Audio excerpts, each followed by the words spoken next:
Arratsaldeon, gaurkoan Mila Errea daukagu gurekin, haur hezkuntzako irakaslea eta Eskola Solidarioen parte komisioko kidea.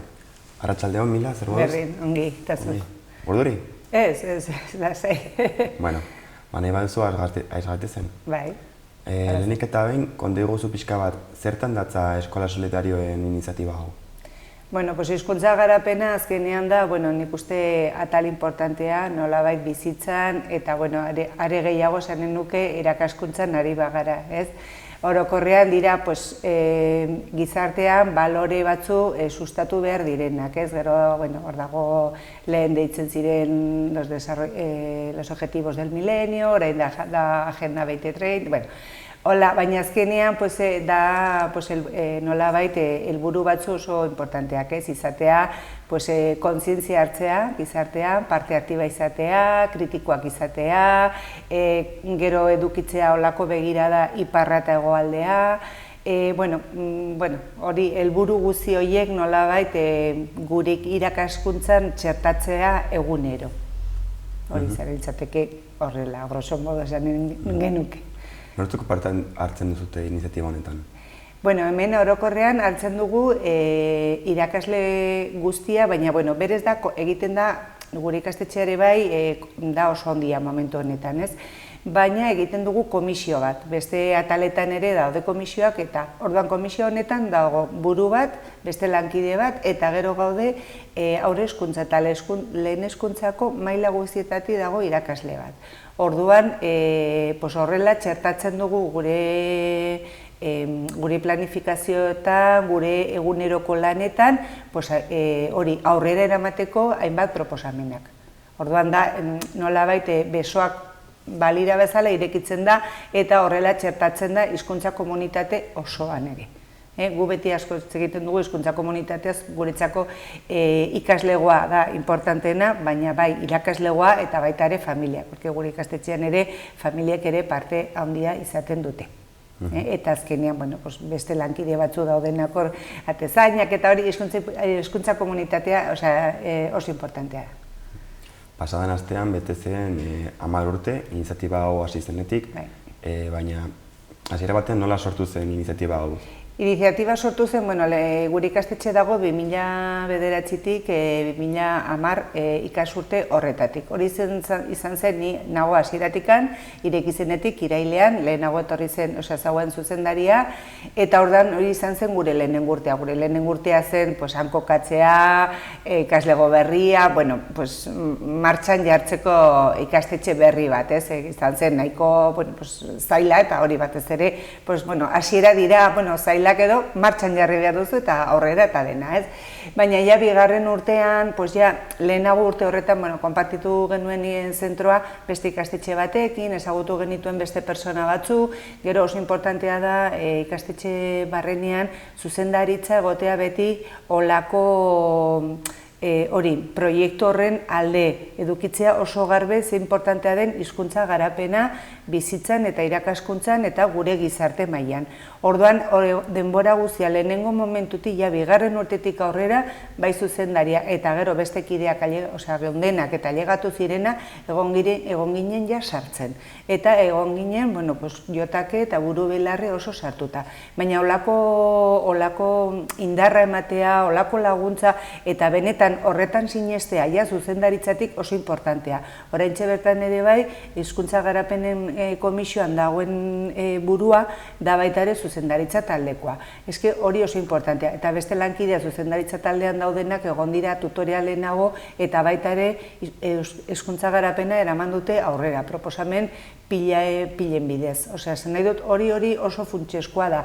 Bestenaz, orain arte, besteok, beste irakasleak izan garenak beste ikastetxean, egin ditugolako gauza, baina horrela proposamen hau aurrera, nire mailan, besteak utzatzen. Horregatik oso importantea da, eskola bezala hori ja oso garbi zuzendaritzatik abiatzea, eta gero ja hizkuntza komunitatea hori edukitzea, hori nolabait zutabe importante bat, guretzako da eskolako zutabe importantea. Eta horrela hola konsideratzen da, hola helarazten da, bai klaustrotan, bai hainbeste momentutan edo hainbeste bilera berezietan, eta hori kontutan eduki behar dela. Bestenaz da, batzutan da, esaten den bezala, holako zerbait lan titaniko bat, esanen nuke.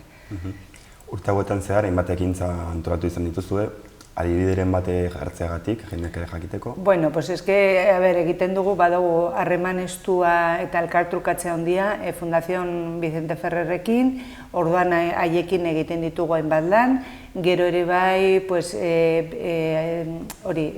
Bustintxurin dagoen beste ONG bat, eta migratuekin eta horrekin harreman estua, eta gauzak egin ditugun hori, gero irabazi genuenean baita ere San Fermin txartela ere bai diru parte bat edo eman genuen beste ONG batera, esan nahi dut, egin ditugu gauzak nolabait hildu berberatik, ez?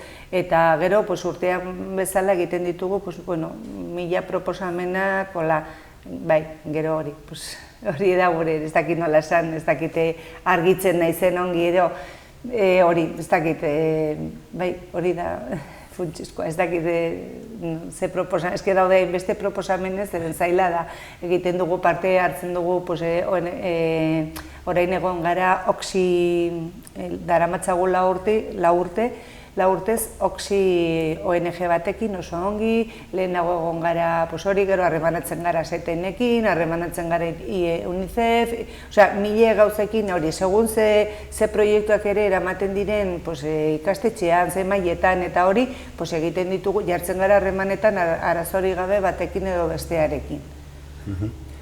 Hasieran, komentatu duzu nola Vicente Ferrer fundazioekin lan egin nintzen duzute, fundazio horretako sari bat irabazi duzute? Bai, 2 urtetan irabazi dugu aurkeztu ginen, eta hori irabazi dugu 2 urtetan, eta izan zen, aurrekoan beste lankide bat joan zen Boliviara, eta gero beste urte batean, oraingo Ines izeneko elkartasun garapeneko burua eta ni joan ginen Tangerrera, eta oso esperientzia alde batetik irabaztea baino da, parte hartzea oso importantea, eta irabaztea edo errekonozimientua ere polita da hezkuntza komunitate osorako. Eta gero, beste esperientzia jasotzea, nonbaiten beste ikastetxekin, beste kontestuetan nola egiten ari diren lana, porque badaude esperientzia batzuk, badaukatela meritu handia ere bai, segun adibidez harremanatu ginen Melillakoekin, eta egia esan, baldintzak edo kontestu guztiak oso desberdina dira, eta oso aberatsa da, oso esperientzia polita. Gainera hor, nik uste baita ere, olako ekintzetan edo olako biltzen zara, olako jendearekin biltzen zarenean, hartzen dituzu ere bai pila gehiago, ez? Nola baita, aberazten zara, ez dakit, oraindikan, nola baita indarra ematen dizu, esan ez, egiten ari garena ze importantea den, ez? Ere bai, eta da nola bai retroalimentazion, ez? Hola. Pasaden astean, Nafarroako Unibertsitate Publikoan ospatu ziren 10. jardunaldiak. Aurten nolako izan zen esperientzia, eta batez ere zein ikastetxek parte hartu zuten? Begira, urtero egiten dira, eta urtero aldatzen dira formatuak eta gauzak eta aurten adibidez ni ez naiz joan, baina zeren erabaki genuen ja orain dela urte batzu nolabait burua joaten zen, eta gero adibidez hasieran bai joaten zen zuzendaria, gero komisioko burua eta beste partaide batzu. Eta gero, joan gara pixka bat, hori, baita ere berriro, bai sustatzeko, aberasteko, edatzeko, gure hezkuntza komunitatean edo gure irakaslegoen artean, baita ere haiek pixka bat jabetzeko eta ze esperientzia eta nola egiten duten beste ikastetxetan eta beste jende berri bat ezagutzeko, beste esperientzia berriak ezagutzeko ere, joaten dira beste bilankide berri batzu, ikastetxean etorri direna. Eta naiz eta agian datorren urtean gure ikastetxean ez egon, baita ere eramaten dute alde batetik profesional maila olako esperientzia, gero susta dezakete haiek ere edo helarazi dezakete beste toki batzuetan, eta izan da oso esperientzia polita, etorri ziren pozik joan ziren bilankide eta hori, aldatu zuten formato. Beste urtetan egiten genituen agian argazkiak bidali, eta gero egiten ziren tailer txikiak, aman komunean, asko, esperientzia konpartitu, asko hitz egin, eta gero egiten zen kolofon, eta olako eta bazkari, eta dena. Eta urten, egia esan, ezin dizut zehaz-mehatz esan zer egin zuten, baina hori, bai etorri zirela pozik eta oso esperientzia polita. Eta saietzen gara hori, irakasle desberdinak urtero joaten, batez ere nik uste gauza direla konpartitzeko, zabaltzeko, eta hori, eta bakoitzak esperientzia bezala berasteko. Sumatu duzute urteak pasa ala parte hartzaile gehiago daudela edo gutxinaka izan den proiektua izan da? Proiektu beti hasi dela poliki, baina guk oso garbi geneukan hori, hartu behar dela ahalik eta jende gehien, irakaslego gehien. Horregatik beti helarazten dugu bai klaustrotan beste bilera berezietan eta horregatik gaude gu komisio horretan maila guztietatik. Eta egia esan, egon aparte badakigu beste irakasle batzu egin dutela haien aurrekin, haien gelekin eta beste proposamen pilo hildo berberatik. Orduan nik uste ja aspaldi dagoela kalatua. Osea, kalatu esan nahi duela ja, txertatuta dagoela eta hori, orduan hori, nik uste momentu honetan ia gehiengoa dagoela horretan. Porque azken finean da ikuspegia aldatzea. Zuk esaten duzu, hizkuntza garapena sartu behar du berdin zait. Matematikan, gizarteen, historian, arten, eta azkenean da txertatzea. Eta txertatzen duzu eta planifikatzen duzu, adibidez, pentsatzen jartzen dugu guk adibidez haurreskuntzan ere bai, eta lehezko labur metraiak, olako motz-motza diren horietakoa, balore asko dituztena. Berdin zait, edozein gauza hori, gutxitasuna, nola bizi diren, hori, baina baita ere beti enfoke izaten da baikorra. Zer ikas dezakegun baita ere beste tokietatik, beste pertsonen gandik eta olako. Baina nik uste hori momentu honetan esanen nuke ia dena daudela, zeren azkenean da hori ikasurtean zehar eta kurrikulunarekin lotuta txertatu dezakezuna planifikazio horietan. Arazo hori gabe. Zu, hasiera batetik izan zara proiektu honetan, 2009 kurtsoan esan duzun bezala. Nola zinen parte hartzen eta batez ere, jaletu nizuke badagoen esperientzia nabarmenen bat, non esan duzun hau nire esperientziarik hobeena izan da proiektu hauen baitan. Bueno, ni lehen esan dizudan bezala oso garbi ikusten dudana, gure ikastetxean sortu zenetik oso importantea da, momentu horretan zuzendariak, ja hartu zuela nolabai bidea eta txertatu ez sustatu zuen lehenengo momentutik iaia. Eta hori oso importantea da, zeren ezagutu ditugu eta konpartitu ditugu, hori, bai bildu garenean Vicente Ferrer dela eta beste momentutan, irakasle askokin eta egia esan haiek esaten zuten, ze sorte duzuen zeren, klaro, eske zuzendaritza batek nolabait hori sustatzen ez badu, bermatzen ez badu eta hori ibiltzen zara jende bakan batzu eta hori izaten da hori oso lan handia, eta batzutan ere eta horregatik oso importantea da, hori egiten duzunean, horrela, ente bezala hartzen duzu lehenengo momentutik, eta hola. Eta gero, esperientziak gure ikastetxea nik uste lehenengo momentutik izan dela, nire ustez, beti horrein hitz egiten da asko metodologiak aktiba, proiektuak eta, baina izan gara oso berritzailean nik uste horregatik, eta baita ere izan ditugu pertsona asko formatzeko, eta nire ustez, nik daramatzadan urte askotan, adibidez izan da oso esperientzia urte hauetan, nire ustez oso aberatsa eta irakasle bezala esan dezaket ikasi dudala pilo, baina arlo guztietan.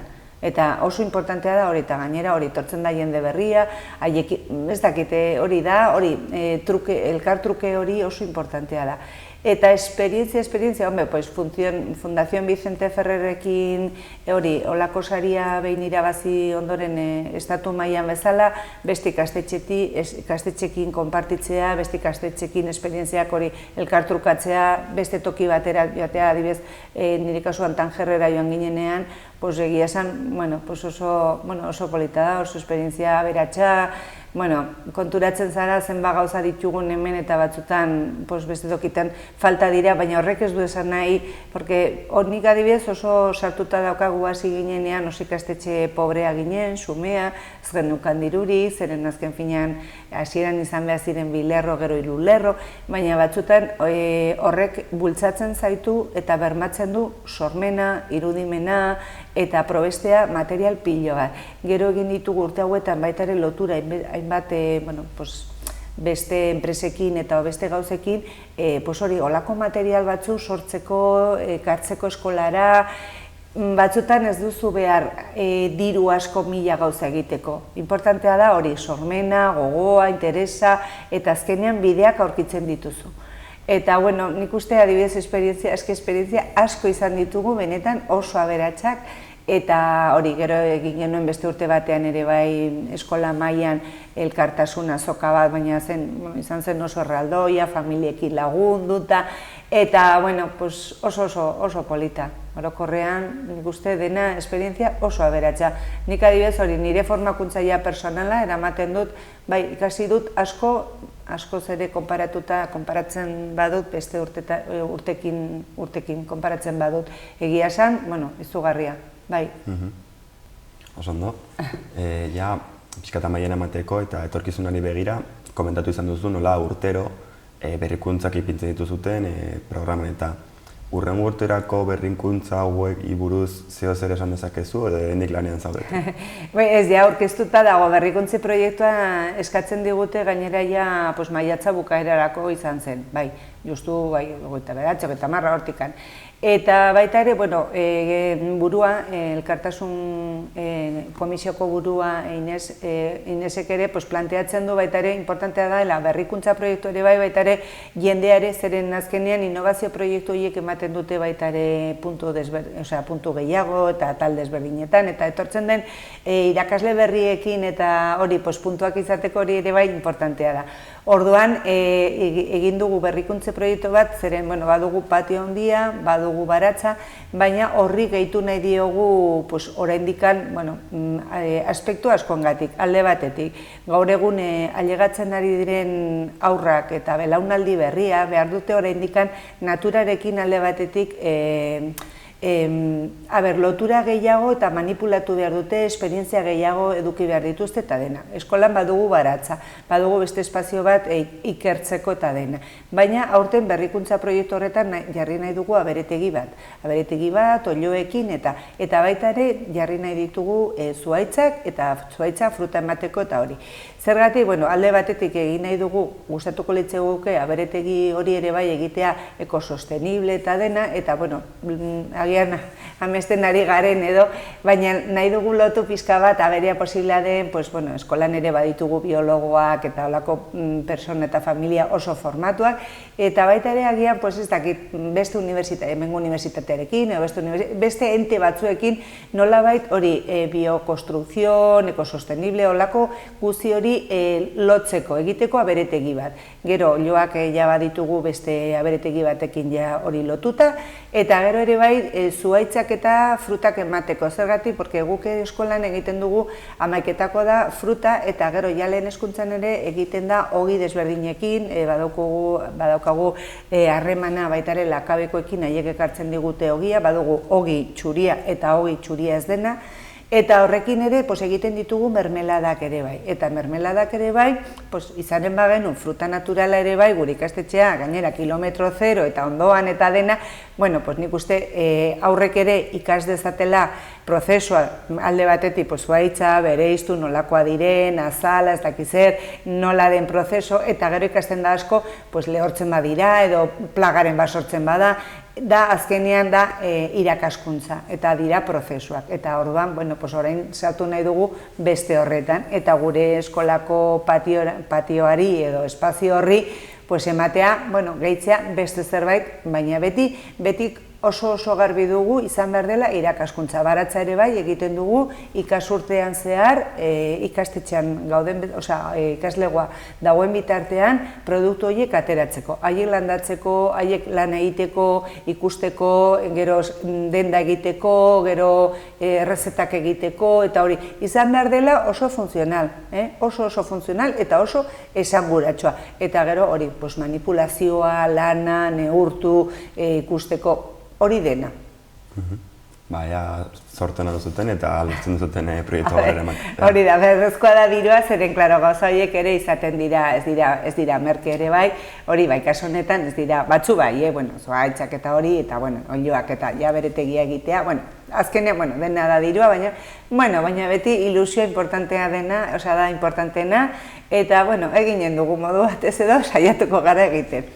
Oso ondo, Mila, mi esker esperientzia hauek konpartetzagatik eta ea hurrengo urtean hemen zauden eta berrikuntza hauek aurrera eman dintzuteta. Aurrera, espero dugu baietz eta nik adibidez agian aholku bezala edo ni badakit momentu honetan ikastetxe pilo bat daudela horrela lan egiten eta badago jende asko egiten duela lana bikain eta oraina ez dakite animatu ez dena edo esanen nioke animatzeko oso importantea eta gainera gizarte aldatzen ari da eta guk gizartean zerikusirik handia dugula, bai irakaslegoak, bai familiek eta bai batez ere ikaslegoak. Eta dira etorkizuneko pertsonak eta gizartea eta hori egin behar diogu begirada handikoak, baita ere oso kritikoak eta gaur egun kanbio klimatiko edo hori ingurumena eta hori bermatu behar dugu, zaindu behar dugu eta gainera naturarekin esperientzia maitatzea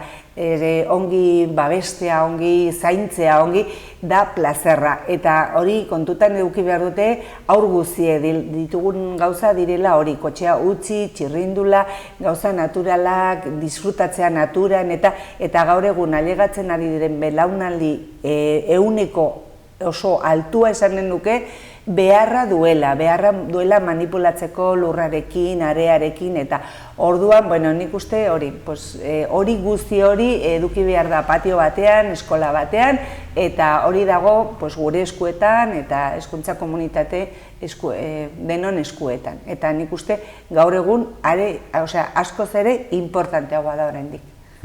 Oso ongi, Mila, mi esker, Zuri, zerrengo arte. Venga, agur.